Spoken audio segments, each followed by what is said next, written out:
this is a trigger warning for anyone who is sensitive to hearing about suicide or anything like that. Like, this episode's gonna go in it, and it's gonna be Mm-hmm. my perspective on, like, I was diagnosed bipolar, like about 10 years ago, and just my take on basically, I mean, there's no way easier way to say Just this. say it, Deb. Mm, This is where we just lay it all down. There's no Yeah, sugarcoating yeah, here. And yeah, that's the beauty of mooncakes. yeah. We're not trying to sugarcoat things.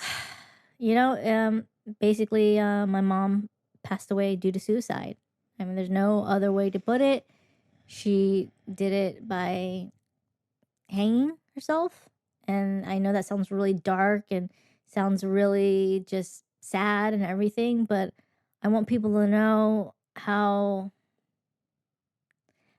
joyous she was, during when she lived, and how happy she was during those times when she wasn't depressed. But she was battling depression all her life, even when we were young kids at like 13, 12 years old. Like, Yeah. I still remember my mom having one of those kind of close to almost like a manic episode. But I came into the picture when she was going through that. oh yeah, Yeah. yeah. Yeah, I So remember. I didn't know that you Yeah. were there. Yeah, so yeah, in middle school, Mm-hmm. I came into the picture, and that was my first like very intimate like um meeting with, you know, mental disorder. I didn't know what Mm-hmm. it was. Mm-hmm. I had Mm-hmm. no idea what it was at Yeah, all. yeah. That was for me. That was fresh too, and like, Yeah. it's like I still remember my mom like just feeling manic and just didn't know what she was saying or doing, and Mhm. me trying to Just calm her. calm her by reading the Yeah. Bible to her, reading like children's Bible to her, like anything to calm her down. Um, There was and no information really readily available at that time. no, no, not at all. And No. like, as a kid, you see your mom like not doing well. It, it's hard to understand or articulate like what is happening to your mom, but it's not good. So you try to be helpful as much as you can, but Mm. nothing you do seems to help. But eventually she got out of that depression and got out of that manic episode and was able to be present with us again and be happy, like the happy Annie that we all love and know. Oh, so And quirky, so funny. She is like sassy. sassy, one of a kind, Yes, like does not she runs on her own time. She'll do exactly. what she What wants. she wants, what Yeah. she did. And so, I mean, leading up to her death, even she like this is the decision she made, that when she wanted to go and everything. But leading up to that, I just know said she was afraid of like God, like judging her, and like that she's not a good Mhm. enough Christian, that God couldn't possibly forgive her sins, like all these very religious kind of thinking, and like thinking she wasn't good enough. But I told my mom, like, the way you think that God looks at you, you think that God wouldn't forgive you. You think how would he would forgive a sinner like you? Like, these are just how you feel about yourself, and you're Mhm. projecting your feelings onto God about how you feel about yourself. Like, you not Mhm. liking yourself, you not being happy for yourself.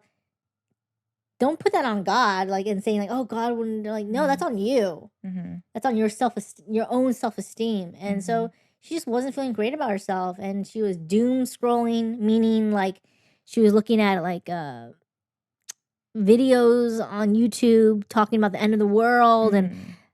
earthquakes and war There's and some crazy shit online so many that would things. freak the shit out of you. Yeah, so my mom felt like something was coming. Like, oh no, like a big thing is Well, the coming. Christians always say the second coming, the coming, you know what I mean? Where, it's scary. It's a scary picture that they paint, you Yeah, know? yeah. So my mom was like, just, oh, something big's gonna happen, and yeah, Oh. the big thing happened. It was losing her to suicide, and she didn't go right away.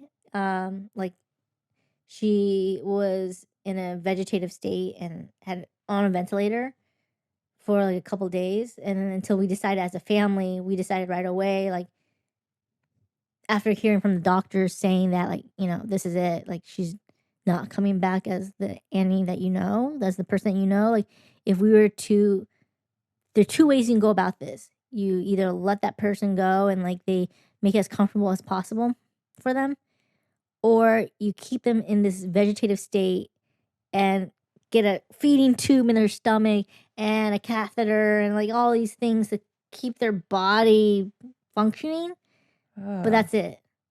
That's it. Those are your options right now, because the way it's going, it's that's pretty much it. And so we're just like, no way would anyone, or especially my mom, would want to be a prisoner in her body like that. And just like, she just wants to be free, you know. Annie goes on Annie's time, right? So we were just like, no, we're gonna opt for the choice of just like letting her go. But like, as a family, you know, it was before the doctor told us the news, I had hope. I had like this, no, she's gonna make it through. She's a fighter. Like, she's gonna come back. Everything's gonna be fine. And it was when like the doctor finally like gave us the talk, like, oh, like, do you want to sit down for this? Fuck. Like, that's never good when you want to sit down for this. I'm like, no. And Don was acting cool, like, no, we're good. I'm like, yeah, no, we're fine.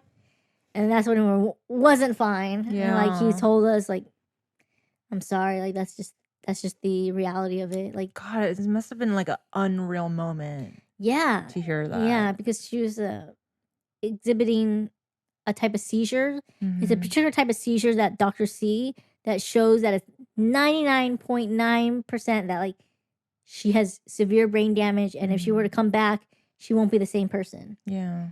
And I'm like, fuck. That's when I like, you know, as soon as the doctor left, I was like so dramatic, like, no! I threw my Kindle on the floor, like, no! Did you break it? No, I didn't break it. Oh, okay. Wow, Kindle is sturdy. Yeah, but I mean, like, yes, why wouldn't you act out? You know what I mean? Yeah. It's just like, it's the news you never want to get. Yeah, it's so tough, and like that's up to that point I had hope, and then after that it was like downhill for me, like how I was feeling hopeless, feeling like she's actually really gone. Yeah. Like, even though she's still breathing in front of us, but like mentally she's just trapped. And so I was just like, man, oh man. But you know, as a family, we really came together, and we were able to decide when my mom would leave, you know, let go of my mom, and what day it would be on a Sunday.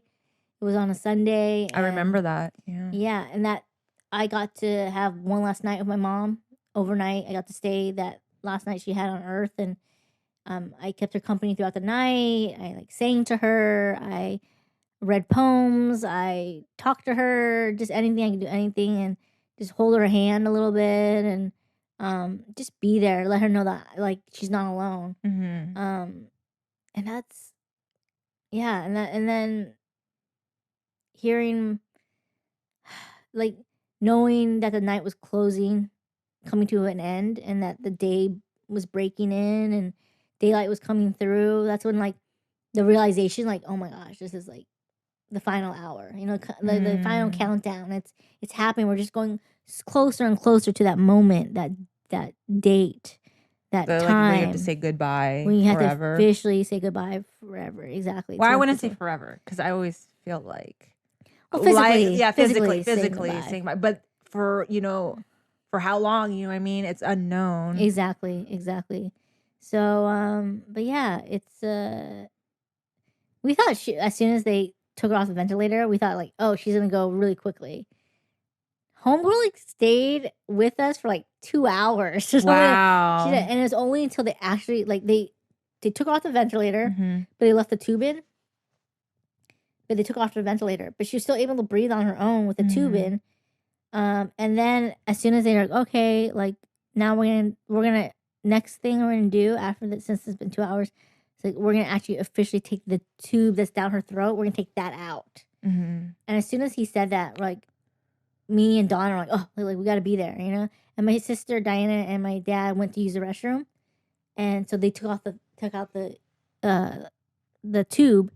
And as soon as they took out the tube and like they took the tube out and got rid of it, me and Donna, my twin sister, we like went next to my mom's side and held her hand, and yeah, just a couple more breaths, and then it stopped.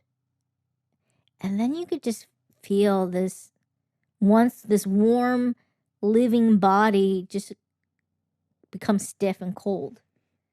I'm familiar with that. Stiff and cold, and you're just like, it's a weird thing. It's a weird thing. Like, it's just a vessel. Yeah, it's so stiff, you guys. It doesn't feel like real. Yeah.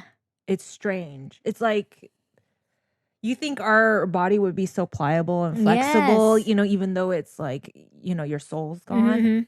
No, you just become like stone. It's like stone, exactly. And so, yeah, she was just stiff, and like we're just like, wow, like it's so crazy how this vessel carried this spirit, the soul, whatever you want, energy, whatever you It's want like to an call it. organic, like robotic vessel. You know what I Mhm. mean? Mhm. It is. It is. And up to that point, like we said all we could say within those 2 hours. Especially my mom, we played music, her favorite songs. What We is like, her favorite song? oh, Is it a Chinese song? she likes Teresa Wayne, Teresa Tang. I think it's Tre- Teresa Tang. What's her favorite song? It's like this I one of actually the want to songs hear for it her. later. Like, Yeah, yeah. We had the music on for her, and then we also picked some songs that we like thought she would like, hmm and played like some old school like um John Denver. oh yeah, John Denver. Yeah, we played that. There's a song called Annie's Song. Mm-hmm. She liked that a lot because about Annie. I know. um, She would be like, "It's my favorite. It's my name. it's It my has my name. name." It has my name. Exactly. It's a really good song. And there's just a couple other songs, but yeah, we played like entire playlist for her. We sang with her. We like reminisce about happy memories and like just cry together, laugh together, and just just curled up around my mom, and Yeah. holding her hand. Like if I were to go, like that's the way I would want to go. Like just like hmm surrounded by your loved ones and like just having just such a warmth, you know. hmm But yeah, it's just been You said the nurses were excellent so too. sweet, so sweet. They're so understanding of us. Yeah. Like we set up like a whole my overnight stay. Donna went there before me hmm to just hang out for my mom for that for a few hours at night, and then I would come and we'd switch off, and I would come for the rest of the night. And Donna made it really like cozy for me. She set up all the photos of the family along the ledge, and some like stuffed animals that had the face of my mom and Donna's face, oh, like as penguins. But like, I know that one. yes, Yeah. yes. And the family scrapbook that has it's like a family scrapbook with all these pictures of us, and it was really nice, and a little vase of flowers, and it just made it less sterile. It made it Yeah. more Yeah. cozy. Yeah. And yeah, it was just a wonderful night, and I'm so glad I got to have that night because if my mom were to just hang herself and she went just like that, and I didn't get the closure, I didn't get to say anything to her, like Yeah. I would probably be more distraught. Yeah. But because you know her suicide, she didn't go right away. She was on a ventilator and everything. I got to say my piece with her. I got to say hmm what I wanted to say and let her know how much I love her and just guide her to her final resting place, wherever that hmm is. hmm Just be at peace with us. And I mean, the main thing that we told my mom is like, we're not mad at you. We're not upset Yeah. with you. We're not disappointed. Like, Yeah. we're just, we just want you to be happy. And we just hope you are happy and that you're in a better place and you're no longer plagued by your thoughts, your dark thoughts. And hmm we're just so happy that you got to be our mom.